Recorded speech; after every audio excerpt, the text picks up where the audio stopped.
To understand this, you have to go back to what young brother here referred to as the house Negro and the field Negro back during slavery. There was two kinds of slaves. There was the house Negro and the field Negro. The house Negro, they lived in the house with master. They dressed pretty good. They ate good because they ate his food, what he left. They lived in the attic or the basement, but still they lived near their master. And they loved their master more than the master loved himself. They would give their life to save their master's house quicker than the master would. The house Negro, if the master said, we got a good house here, the house Negro say, yeah, we got a good house here. Whenever the master said we, he said we. That's how you can tell a house Negro. If the master's house caught on fire, the house Negro would fight harder to put the blaze out than the master would. If the master got sick, the house Negro would say, what's the matter, boss? We sick.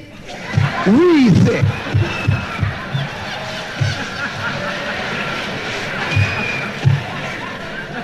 He identified himself with his master more than his master identified with himself. And if you came to the house Negro and said, let's run away, let's escape, let's separate, that house Negro would look at you and say, man, you crazy. What you mean separate? Where is there a better house than this? Where can I wear better clothes than this? Where can I eat better food than this? That was that house Negro. In those days, he was called a house nigger. And that's what we call him today, because we still got some house niggers running around here.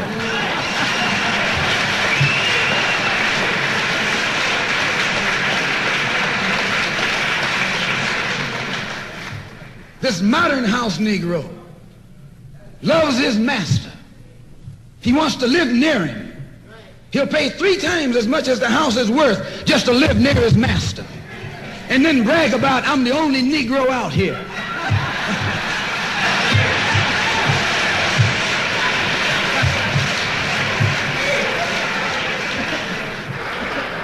I'm the only one on my job. I'm the only one in this school. You're nothing but a house Negro. And if someone come to you right now and say, let's separate, you say the same thing that the house Negro said on the plantation. What you mean separate? From America? This good white man? Where you gonna get a better job than you get here? I mean, this is what you say. I ain't left nothing in Africa. That's what you say. Why, you left your mind in Africa.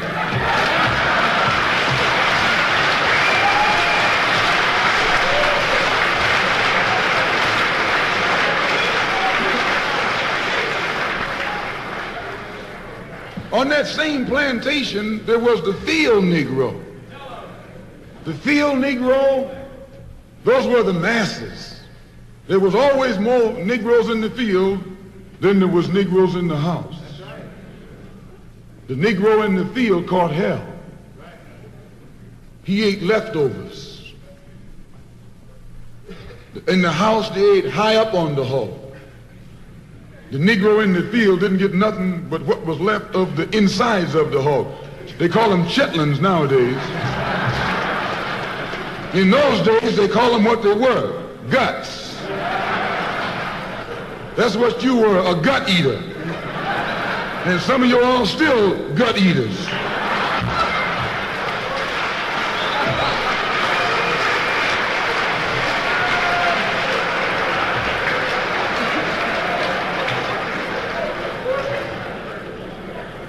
The field Negro was beaten from morning till night. He lived in a shack, in a hut. He wore cast-off clothes. And he hated his master. I say he hated his master. He was intelligent. That house Negro loved his master. But that field Negro, remember, they were in the majority. And they hated the master.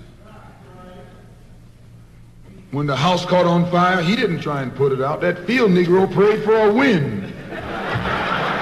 for a breeze. When the master got sick, the field Negro prayed that he died. If someone come to the field Negro and said, let's separate, let's run, he didn't say, where are we going? He said, any place is better than here.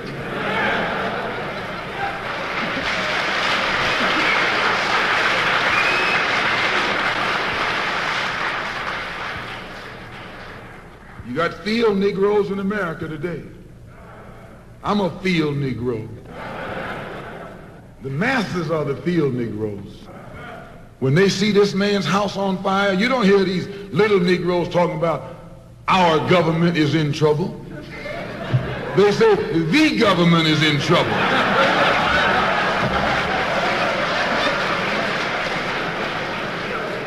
Imagine a Negro, our government. I even heard one say, our astronauts. They won't even let him near the plant. And our astronauts, our Navy, that's a Negro that's out of his mind. That's a Negro that's out of his mind. Just as the slave master in that day used Tom, the house Negro, to keep the field Negroes in check, the same old slave master today has Negroes who are nothing but modern Uncle Toms, 20th century Uncle Toms, to keep you and me in check, keep us under control, keep us passive and peaceful and nonviolent. That's Tom making you nonviolent. It's like when you go to the dentist and the man is going to take your tooth. You're going to fight him when he starts pulling. So they squirt some stuff in your jaw called Novocaine to make you think they're not doing anything to you. So you sit there, and because you got all that Novocaine in your jaw, you suffer peacefully.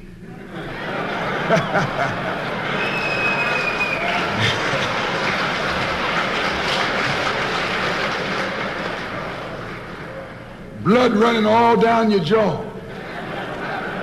And you don't know what's happening because someone has taught you to suffer peacefully. The white man do the same thing to you in the street. When he want to put knots on your head and take advantage of you and don't have to be afraid of you fighting back, to keep you from fighting back, he get these old religious Uncle Toms to teach you and me. They're just like Novocaine, suffer peacefully. Don't stop suffering, just suffer peacefully. As Reverend Cleave pointed out, let your blood flow in the streets. This is a shame. And you know he's a Christian preacher. If it's a shame to him, you know what it is to me.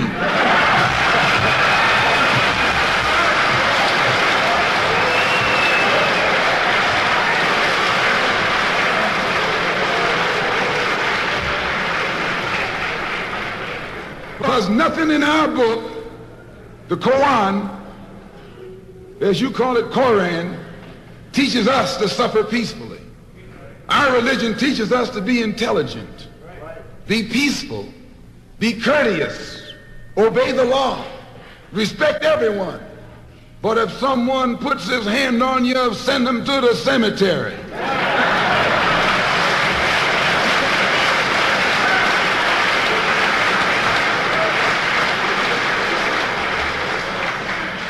That's a good religion. In fact, that's that old-time religion.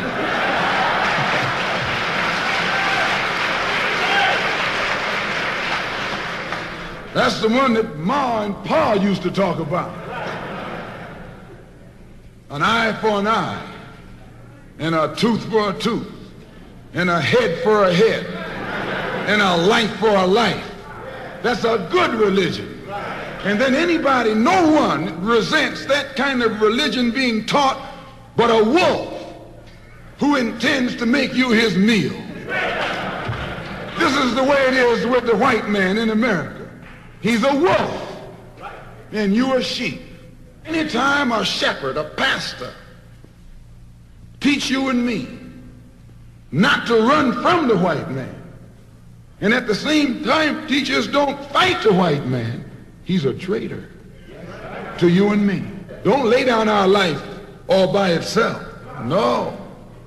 Preserve your life. It's the best thing you got. And if you got to give it up, let it be even Stephen.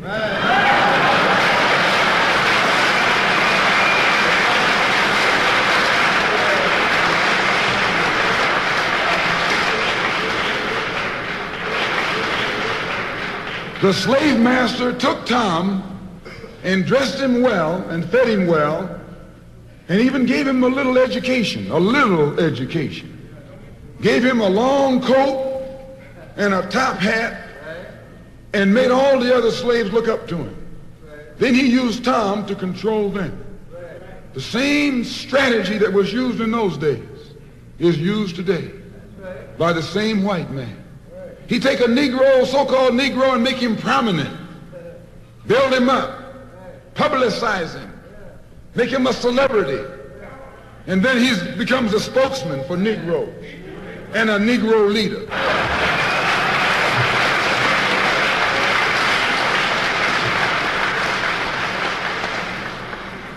I would like to just mention one thing else quickly, and that is the method that the white man uses, how the white man uses these big guns or Negro leaders against the black revolution.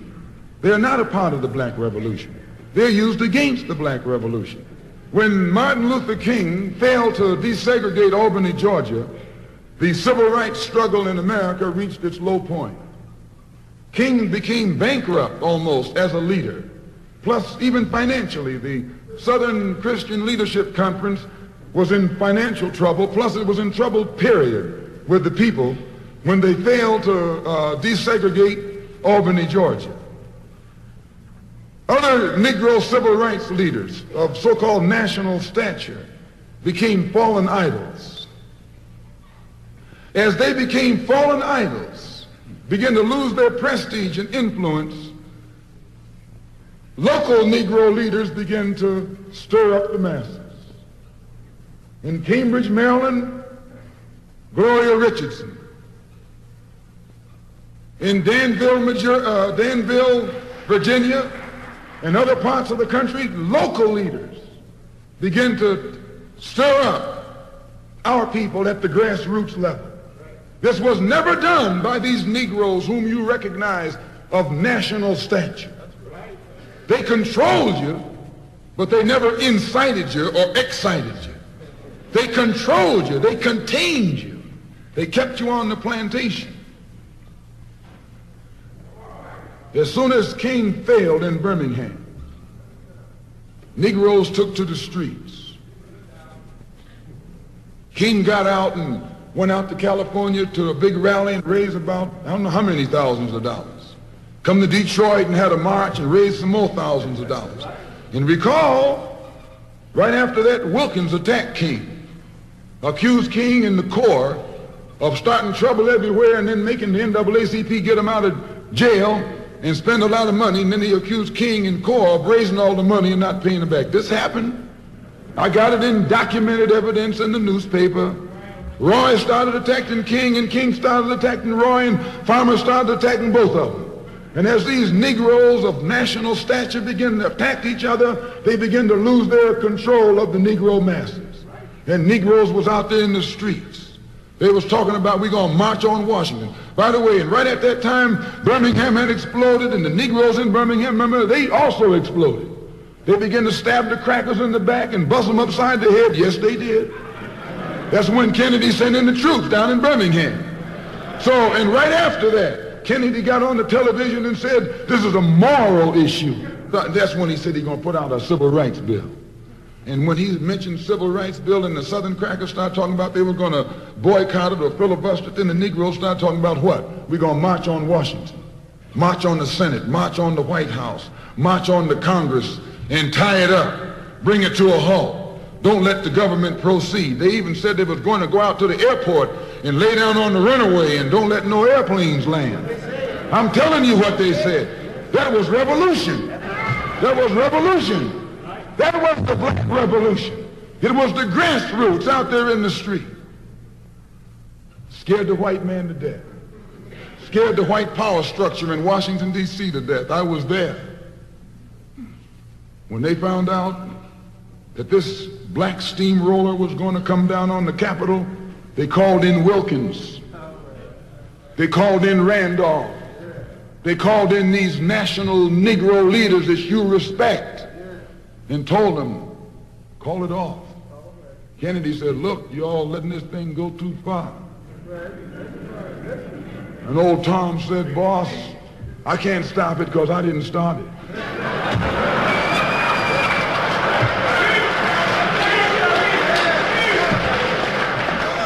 I'm telling you what they said. They said, I'm not even in it, much less at the head of it. They said, these Negroes are doing things on their own. They're running ahead of us. And that old shrewd fox, he said, well, if you all aren't in it, I'll put you in it. I'll put you at the head of it. I'll endorse it. I'll welcome it. I'll help it. I'll join it. A matter of hours went by. They had a meeting at the Carlisle Hotel in New York City. The Carlisle Hotel is owned by the Kennedy family. That's the hotel Kennedy spent the night at 2 nights ago. Belongs to his family. A philanthropic society headed by a white man named Stephen Currier called all the top civil rights leaders together at the Carlisle Hotel and told them that by you all fighting each other, you're destroying the civil rights movement. And since you're fighting over money from white liberals, let us set up what's known as the Council for United Civil Rights Leadership.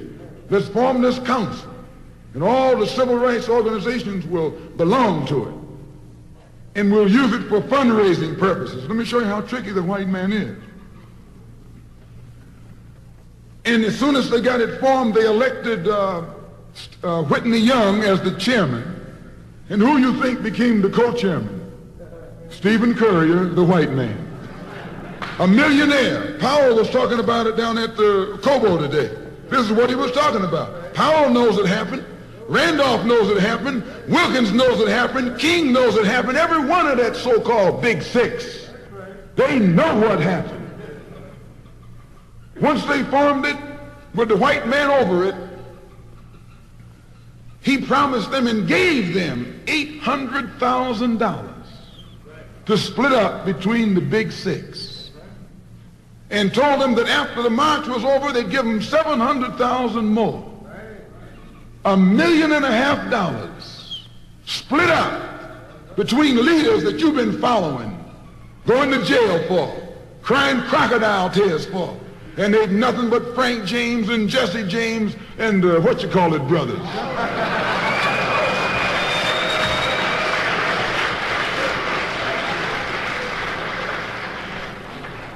Soon as they got the setup organized, the white men made available to them top public relations experts,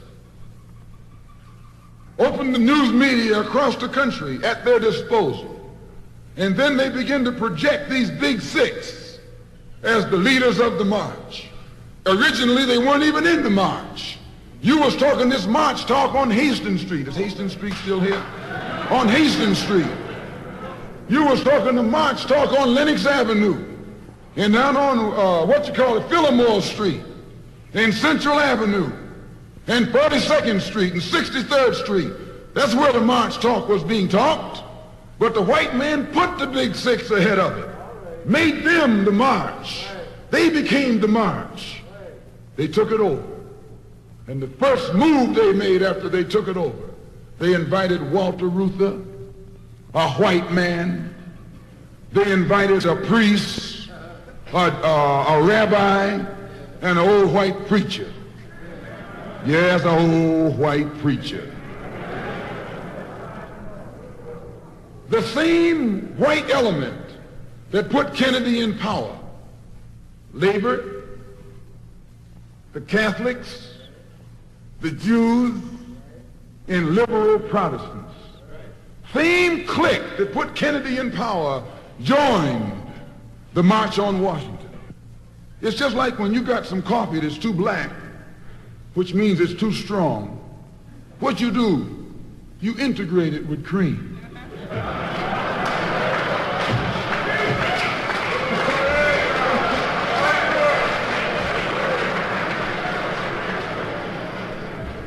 You make it weak. If you pour too much cream in, you won't even know you ever had coffee. It used to be hot, it becomes cool. It used to be strong, it becomes weak. It used to wake you up, now it'll put you to sleep.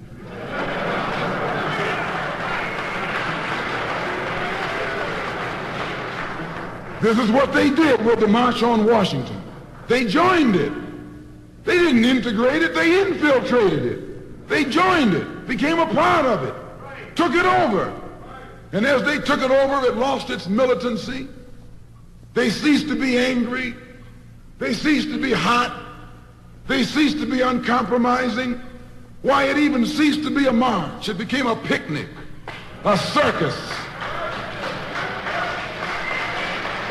Nothing but a circus with clowns and all. You had one right here in Detroit. I saw it on television with clowns leading it, white clowns and black clowns. I know you don't like what I'm saying, but I'm going to tell you anyway, because I can prove what I'm saying. If you think I'm telling you wrong, you bring me Martin Luther King and A. Philip Randolph and James Farmer and those other three, and see if they'll deny it over a microphone. No, it was a sellout. It was a takeover. When James Baldwin came in from Paris, they wouldn't let him talk because they couldn't make him go by the script. Burt Lancaster read the speech that Baldwin was supposed to make. They wouldn't let Baldwin get up there because they know Baldwin liable to say anything. They controlled it so tight, they told those Negroes what time to hit town, how to come, where to stop, what sign to carry, what song to sing, what speech they could make and what speech they couldn't make, and then told them to get out of town by sundown.